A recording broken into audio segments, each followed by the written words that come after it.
the beginning of the year, we make New Year's resolutions or we have goals that we want to accomplish that year. And so a lot of times we write them down, but statistics show that a big majority of people who make resolutions don't keep up with them after 1, 2, or 3 months. I've done that too. I think we've all done that. So what has helped me this year be a little bit more proficient or be a little bit more successful in accomplishing my goals? There's one thing that I did this year that I've done for many years but never really thought about it the way I'm doing it now, and that is keeping a journal. So I have a bunch of notebooks filled with notes, with ideas, filled with so many different things that they just keep piling up. I have 4, 5, 6 notebooks full of notes that I've taken, whether it be notes from a book, whether it be notes from something I heard. As a preacher, I'm always taking notes for sermon ideas that I want to preach.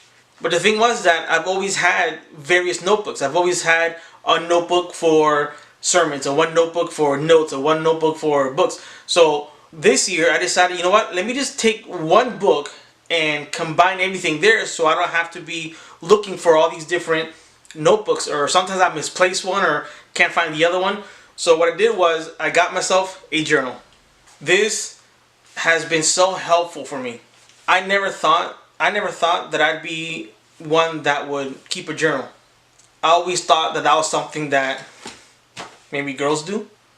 It wasn't for guys, but I have to say it's been very helpful. So I know we're already halfway through the year, but I want to show you guys what I've been doing with my journal.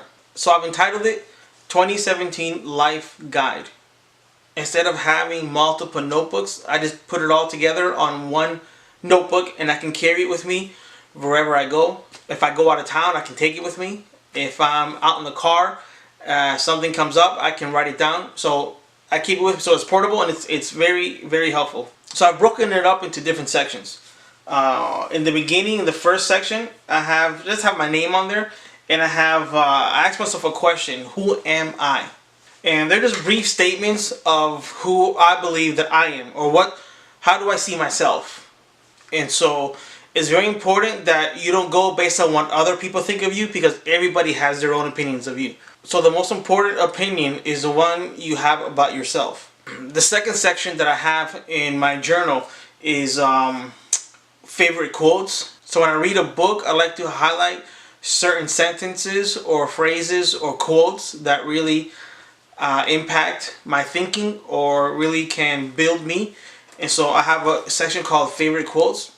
So I have different quotes from the different books I've read, or quotes that I've heard over time that have really impacted me, or that I've used in my life that have really been impactful for me. And so favorite quotes. I think the first quote that I put on here, that I wrote on here, is this one here: be a collector of good ideas. And so for me, this whole notebook, this whole journal, are just ideas that I've had for a while, that I've been able to just compile and put into one place. And listen, always write things down. Don't trust your memory. So the next part that I have is the rocking chair. The rocking chair. And what that means is, when I am 80 years old or 90 or however old, when I look back over my life, what are those things that I don't want to live in regret of? So when I think back, what are those things that I wish I would have done? What are those things that I wish I would have given more energy to? And so if I could think ahead of what might be those things, and I write those down to make sure that I make them part of my life, or I do what I can to start doing those either activities, vacations, a business, school, whatever it is. I want to make sure I accomplish those things or do those things now that I have the time, now that I have the energy, so that I don't have to wait until I'm 90 and look back and say, man, I wish I would have done that. The next part I have is kind of, seems a little morbid, but it's called an obituary. So we all know what an obituary is. And so I wrote my own obituary. And basically what it is what do I, well, when the time comes, when I die, what is it that I want other people to say about me? What do I want my family to say about me? What do I want my friends to say about me? Or even my community, what do I want them to say about me? And so based on that, that's how I'm going to live my life. I'm going to try to excel. So I want to look back at my obituary that I've written, hopefully not until 100 or 120, and I want to do what I need to do today to make sure that when the time comes and they read that it lines up, that it's accurate. And so everything I do today will affect my tomorrow. The next section that I have is dreams and goals. What are my dreams? What are those maybe long-term things that I want to do? Because for every dream you have to take action steps to get there. And so that's what a vision is. Vision is a mental picture of a preferred future. And so when I'm thinking about what I want to do in the next 5, 10, 15 years, I know that in order to reach those dreams, I have to take the steps today. I have to make those steps today. And so the way I do those steps is by making goals. So what do I want to accomplish this week? Or what do I want to accomplish next week, in a month, in a year? And so I have a list of some of my goals here in this section. So the next section is where I get those quotes from. And it's the books that I read. So someone said a leader is a reader. And so I'm always trying to better myself.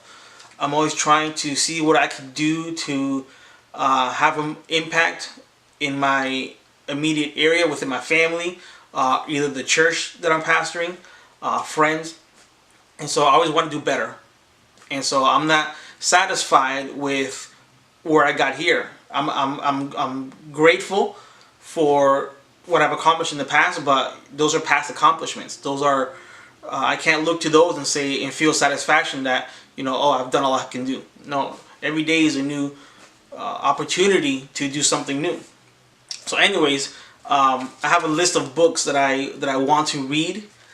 Some of them I've already read, so I checked them off. And so I have a long list here, and I think it goes on to the next page. But these are just books for this year. So I want to at least do these this year. And if not, what I can't do, then I'll put them on to my journal for next year. But I already have my list here. Then, based on those books, like I said, when I read, I highlight. And so sometimes after I read a book, I have so many things highlighted that I want to remember. So what I've done is I take maybe the top 10, that really I think really spoke to me, and I write those down. And I, from time to time, look back at them and see how I can use them in my life or use them as inspiration. So these are my book notes. Create, Risk, Copy. That's an excellent book. H3 Leadership. That's a phenomenal book. If you're a leader, you need to read that. Steal Like an Artist. That was a very interesting book. Another part of my journal is a gratitude section. If you don't appreciate what you have now, then how can you expect bigger and greater things when you don't appreciate here and now? And so in this section, I have broken up into weeks. And so every Monday, today's Monday, I'm actually later on today, I'll sit down.